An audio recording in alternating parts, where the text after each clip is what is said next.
Ang 10 Utos. Ikalimang kabanata. Tinipon ni Moises ang lahat ng mga Israelita at sinabi sa kanila, O mga Israelita, pakinggan ninyo ang mga utos at tuntunin na ibibigay ko sa inyo sa araw na ito. Pag-aralan ninyo ito at sundin. Gumawa sa atin ng kasunduan ng Panginoon na ating Diyos sa bundok ng Sinai. Hindi niya ito ginawa sa ating mga ninuno, kundi sa ating lahat na nabubuhay ngayon. At doon sa bundok, nagsalita ang Panginoon sa inyo mula sa apoy, na parang magkaharap lang kayo. Nakatayo ako sa pagitan ninyo at ng Panginoon ng oras na iyon, para sabihin sa inyo ang mensahe ng Panginoon, dahil natatakot kayo sa apoy, at ayaw ninyong umakyat sa bundok. Sinabi ng Panginoon, Ako ang Panginoon na inyong Diyos, na naglabas sa inyo sa Ehipto, kung saan kayo inalipin. Huwag kayong sasamba sa ibang mga Diyos, maliban sa akin. Huwag kayong gagawa ng mga Diyos-Diyosan, na anyo ng anumang bagay sa langit o sa lupa, o sa tubig.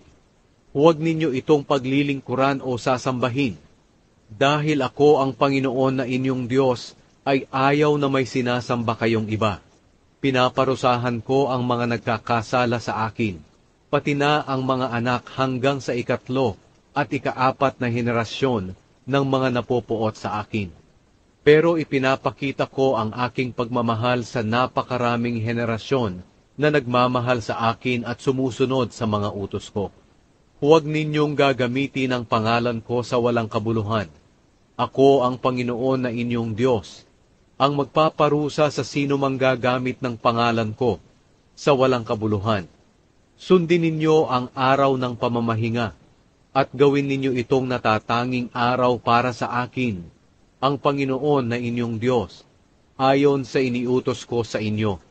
Magtrabaho kayo sa loob ng 6 na araw, pero ang 7 araw, ang araw ng pamamahinga, ay ilaan ninyo para sa akin, ang Panginoon na inyong Diyos.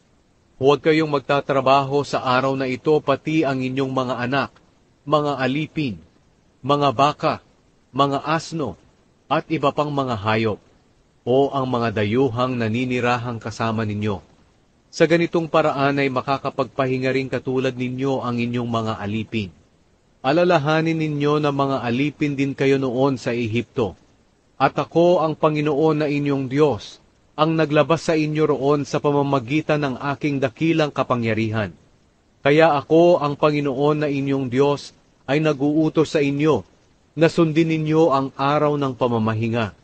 Igalang ninyo ang inyong ama't ina, ayon sa iniutos ko sa inyo, para mabuhay kayo ng matagal, at maging mabuti ang inyong kalagayan sa lupaing ibinibigay ko sa inyo.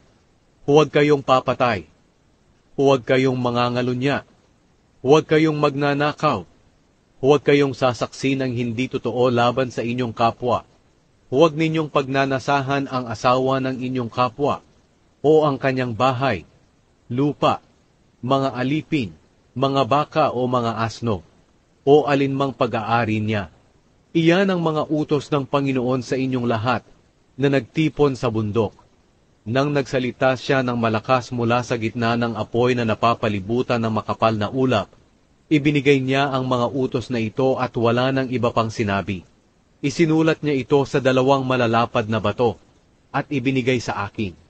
Nang marinig ninyo ang boses mula sa kadiliman habang naglalagablab ang bundok, lumapit sa akin ang lahat ng pinuno ng mga angkan at ang mga tagapamahala ninyo at sinabi nila, Ipinakita sa atin ng Panginoon na ating Diyos ang kanyang kapangyarihan, at narinig natin ang kanyang boses mula sa apoy. Nakita natin sa araw na ito na maaaring mabuhay ang tao, kahit nakipag-usap ang Panginoon sa kanya. Ngunit hindi namin ilalagay sa panganib ang buhay namin, sapagkat kung maririnig namin muli ang boses ng Panginoon na ating Diyos, siguradong lalamunin kami ng apoy. May tao bang nanatiling buhay matapos niyang marinig ang boses ng Diyos na buhay mula sa apoy, tulad ng ating narinig? Ikaw na lang ang lumapit sa Panginoon na ating Diyos, at pakinggan ang lahat ng sasabihin niya. Pagkatapos sabihin mo sa amin ang lahat ng sinabi niya, dahil pakikinggan namin ito at susundin. Narinig ng Panginoon ang sinabi ninyo, nang nakipag-usap kayo sa akin. At sinabi niya, narinig ko kung ano ang sinabi ng mga taong ito sa iyo, at mabuti ang lahat ng kanilang sinabi. Sana'y palagi nila akong igalang at sundin ang aking mga utos, para maging mabuti ang kalagayan nila, at ng kanilang mga salinlahi magpakailanman. Lumakad ka at sabihin sa kanila, na bumalik sila sa kanilang mga tolda, ngunit magpaiwan ka rito sa akin, para maibigay ko sa iyo ang lahat ng utos sa tuntunin na ituturo mo sa kanila, na kanilang susundin doon sa lupaing ibinibigay ko sa kanila, bilang pag-aari. Kaya sundin ninyong mabuti ang iniutos ng Panginoon na inyong Diyos sa inyo. Huwag ninyong susuwayin ang kahit isa sa kanyang mga utos.